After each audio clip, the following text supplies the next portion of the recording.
Hey everybody, Coffee Traveler back with Rise and Grind. We have, what is this, 7 articles. We'll see how many we get through today, but I have picked out 7 non-violence, hopefully non-politics, except for one of them, but like not major dumb politics for sure.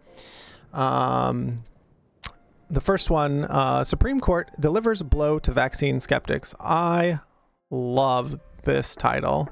Gosh, do I love this title. Oh boy, couldn't be happier for vaccine skeptics to go down in flames. It's okay to be skeptical of some things, but like not to the degree that you become a crazy person, as it were. So let's jump in this. I put it in the chat. We'll put it down below in the notes if you wanted to click the article yourself. The U.S. Supreme Court rejected to hear an appeal related to COVID-19 vaccine requirements in the workplace. Yes! Dealing a blow to vaccine skeptics across the nation. Double yes. On Tuesday morning, the Supreme Court orders list showed that it was denying to hear any further arguments in the case Katie S. versus Murphy, government of New Jersey. The case focused on 4 New Jersey nurses who filed a lawsuit against New Jersey's COVID-19 vaccine requirements in the workplace, citing religious freedoms and health concerns. Yeah, the health of other people around you. Like, I don't understand this. I take my mother to cancer treatment, and there are nurses and doctors walking around a literal hospital, which is the filthiest place on earth. Like, hospitals are not clean, without masks on. Are we serious right now? When Biden came out to say, learn to live with COVID, like masks are on for hospitals, masks are on for like public transit forever. I'll never not wear a mask in public. Like, public is stupid anyways, and I don't want to talk to people there anyways. So anyway, I have other things to think about this, but for the article at hand, the Supreme Court did not provide any further explanation for its refusal to hear the case. Perfect. Do not give them an inch. Nothing. But the decision allows the ruling of the U.S. Court of Appeals for the Third Circuit to stand. The lower court ruled that the vaccine mandate challenged by nurses did not violate their constitutional freedoms and allowed an executive order from the New Jersey governor, Phil Murphy, to stay in place. Yeah, you are free to leave at any time. Like, you are not being discriminated against. Choosing not to get a vaccine and not to be safe for your health, like, pretty stupid. Newsweek reached out to lawyers of the state via email for comment. We are disappointed the Supreme Court did not take up this issue now, but hope that it will take up this question soon, whether in this case, after final judgment, or another case. We need our highest court to provide guidance on this important question of liberty before another pandemic and another emergency vaccine. They have provided guidance, and they have told you to fuck right off. The guidance have been clearly provided, so you need to fuck right off. The decision by the Supreme Court on Tuesday comes as some Americans have continued to question the effectiveness of the COVID-19 vaccine and past requirements for workers to be inoculated during the height of COVID-19 pandemic. Well, guess what? We're going to fill up all the hospitals this fall and this winter, and then it'll be like, oh, just get your vaccines again. Holy shit. In April of last year, the 4 nurses, Katie, Jamie, Deborah, and Mariette, filed lawsuit arguing that executive orders related to COVID-19 booster requirements were unconstitutional. Blah, blah, blah, blah, blah. I don't want to hear what they have to say. They're dumb fucks. Anyways, that's the article. Fuck yeah. Finally, something good coming out of the Supreme Court. Go get your COVID vaccine. Go get your flu shot. These things are good for you. Like being sick for 2 weeks and also getting the damage that is COVID is not acceptable. People are like, oh, it's not that bad. And it's like, being sick is bad. Full stop. Protect others around you. Get that vaccine. All right. Next article. This was submitted by Alex yesterday. Alex CATTV. Great guy. Godly Hades player. James Webb Telescope finds an extreme glow coming from 90% of the universe's earliest galaxies. The James Webb Telescope is incredible, by the way.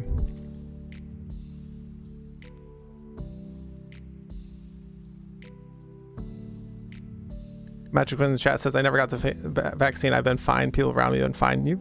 You have unknowingly probably had it, or you are like potentially a typhoid Mary case. Get the vaccine. You're having a child and your wife is pregnant. She has one of the most at-risk people around. Get the vaccine. Get the flu shot. Just saying, oh, I'll be fine is part of the problem. Because if everybody says, oh, I'll be fine. Well, then you rely on the hospitals later to bail you out. Preventative care is important. Anyways, back to this article. James Webb, extreme glow. James Webb has discovered nearly all of the universe's earliest galaxies are filled with dazzling gas clouds that blazed brighter than the emerging stars within them. And it could help solve a mystery that threatens to break cosmology. Forming as early as 500 million years after the Big Bang, some of the earliest galaxies have been glowing so brightly that they shouldn't exist. Brightness of their magnitude should only come from massive galaxies with as many stars as the Milky Way, yet the galaxies took shape in a fraction of the time our galaxy took to form. Interesting. Discovery threatened to upend physics' understanding of galaxy formation, even the standard model of cosmology, which states that a few million years after the Big Bang, which was 13.8 billion years ago, energy condensed into matter, which the first stars slowly coalesced. Yet, James Webb just came online. It saw far too many stars. Interesting. Now astronomers have found a possible answer. A large group of 12 billion-year-old galaxies, with almost 90% of which were wreathed in bright gas that, after being ignited by light from the surrounding stars, triggered intense bursts of star formations as the gas cooled. The new research has been accepted for publication in the Astrophysical Journal. Interesting. Our papers provide a note from them. Our paper provides the interactions with the neighboring galaxies are responsible for the unusual brightness of early galaxies. The explosion of star formations triggered by the interactions could also explain the more massive nature of early galaxies. Maybe there's just more energy around? Things weren't spread out as far apart? I don't know. I'm a layman here, but this is like really interesting thoughts and really interesting things that change the way that we understand the world, which is incredibly interesting to me. Should be interesting to everybody. Astronomers discovered the bright gas clouds in data collected as part of the James Webb Telescope Advanced Deep Extragalactic Survey, which used 3 of the telescope's instruments to collect infrared images of galaxies before analyzing their spectra. So they took pictures and was understanding the spectrum of light that was coming at them.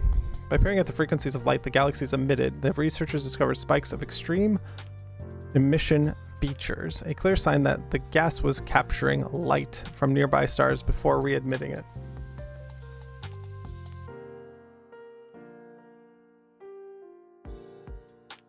Our star does give us like near endless energy, and we do try to capture it in terms of solar panels and whatnot.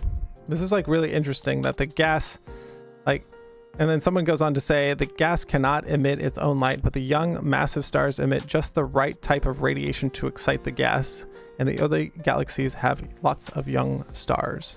Interesting. What to make of this, but really interesting read to know that the way that we understand the world is constantly changing, and staying on top of that is impossible. Things you may know or things that you learned 10 years ago may not be the thing. One of the things I like to point to is that over the years, what we tell people to eat, whether it used to be the food pyramid, now a food plate, now something else, eat this much that, eat this much that, it's all like constantly evolving, and trying to stay on top of all of it is difficult. So stay on top of the things you can.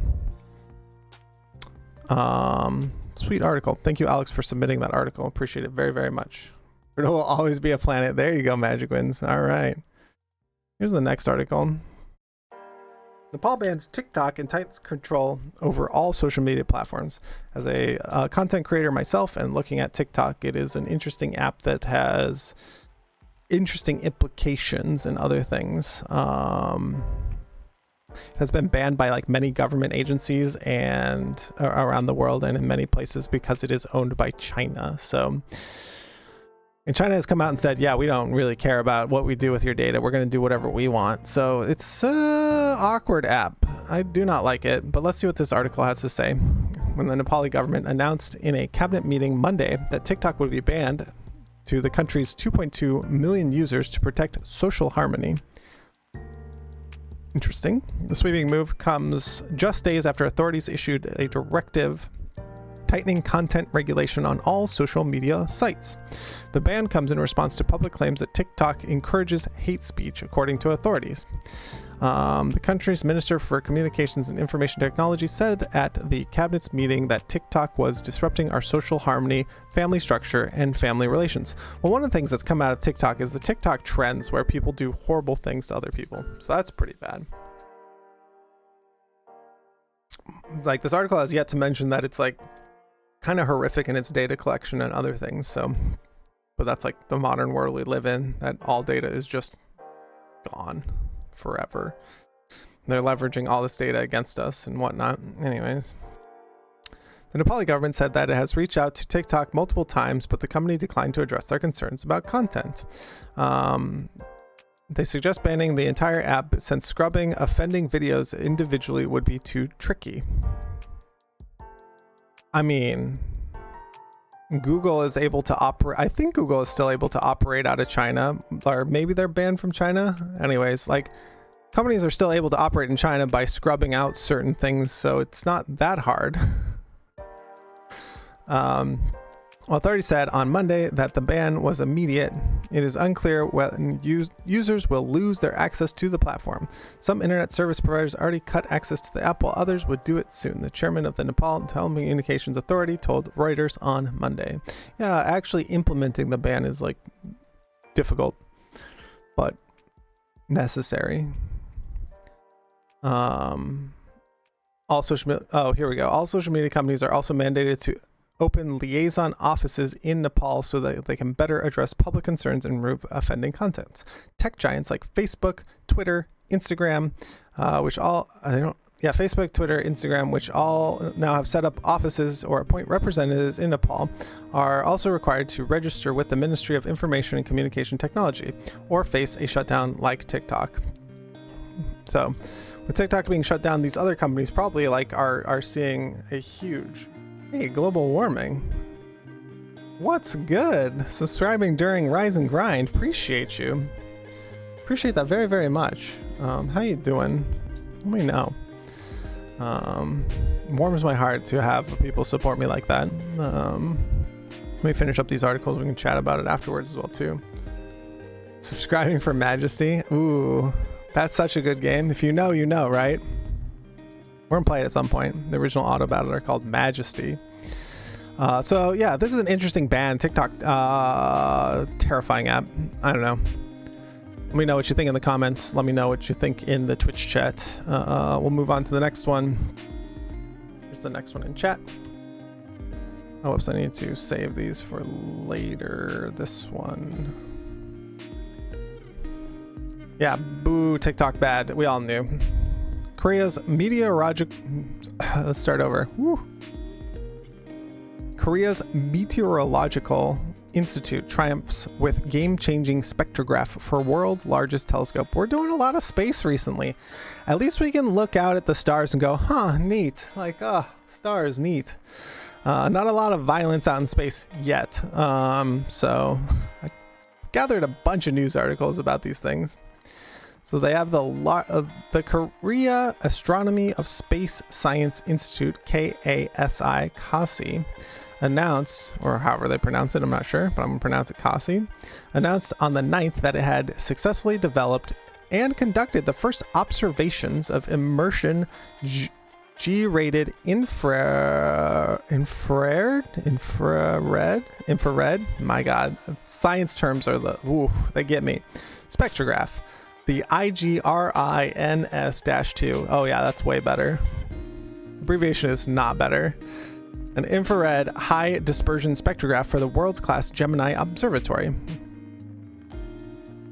Oh yeah, I got there. Oh man, it's bad with my dyslexia. I gotta pace myself sometimes. If I'm in a flow, it's okay, but as soon as we stop flowing, the words stop coming. A spectrograph is a device that analyzes light collected through an astronomical telescope by breaking it down by wavelength. It is essential for determining the components of celestial bodies and their velocities. Dispersion, which refers to the splitting of light, is categorized into high, medium, and low, depending on the level of detail. The Gemini Observatory consists of two 8.1 meter and imperial 26.6 feet diameter large telescopes. Huge. That's huge. Oh my god. I want to see this. Can we go, chat? The Gemini, each established in Hawaii and Chile. It's currently ranked among the world's largest optical telescopes and the Subaru telescope.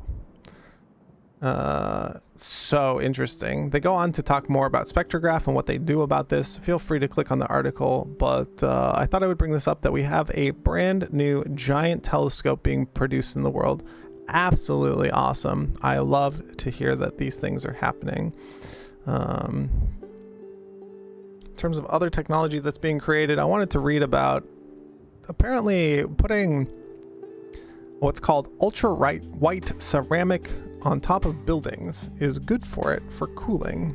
I don't know what the implications of this are, but don't you have to keep them clean? Like, keeping the tiles clean would be like the idea here. But let's read this article.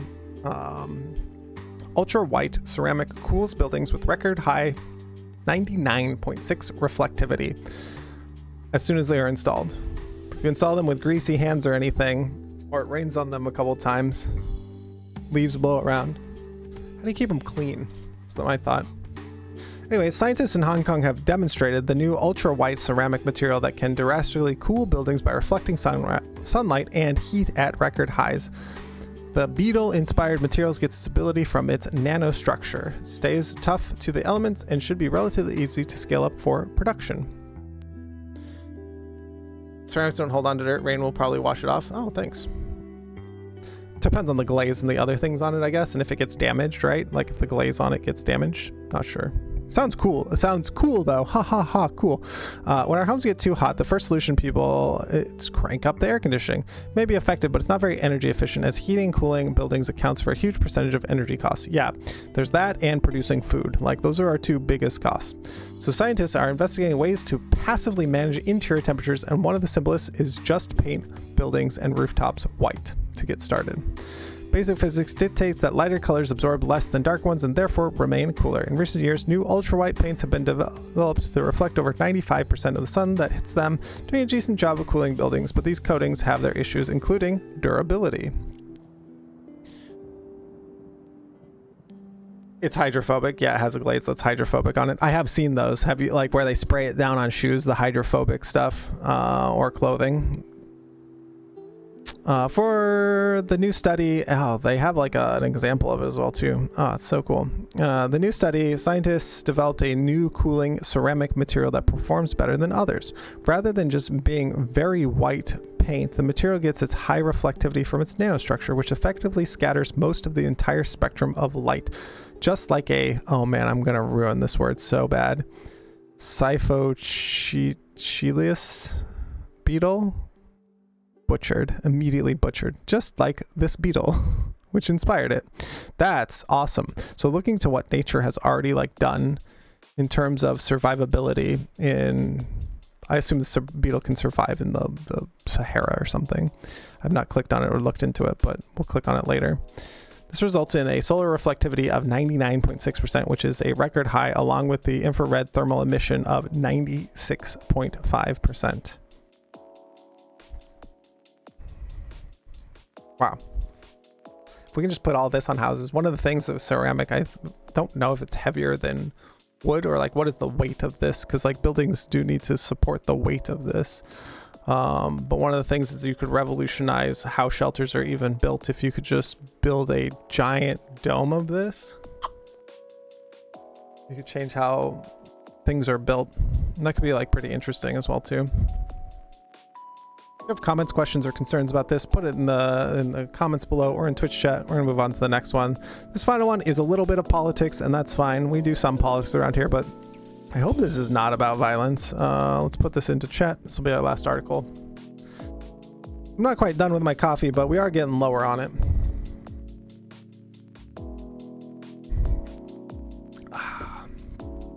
President Xi Jinping and Joe Biden seek to turn back the clock at San Francisco summit. What does that even mean? Turn back the clock? I don't even know. It caught my eye. But if like the two presidents are meeting, let's see. It was 1985, and fresh-faced Xi Jinping's first trip to the U.S., wearing a brown jacket and a gray pullover, necktie tidily knotted, and the 31-year-old princeling flashes a carefree grin for the camera in front of San Francisco's Golden Gate Bridge. Oh, interesting. A pose replicated by countless beguiled tourists both before and since. Okay, so this is apparently a famous space to take a picture. Xi was a junior Chinese official leading a delegation to the U.S. to study modern agriculture techniques. Xi visited the U.S. 4 more times before he assumed China's leadership in late 2012. So he's been a long-term official and now is the president, and has returned since.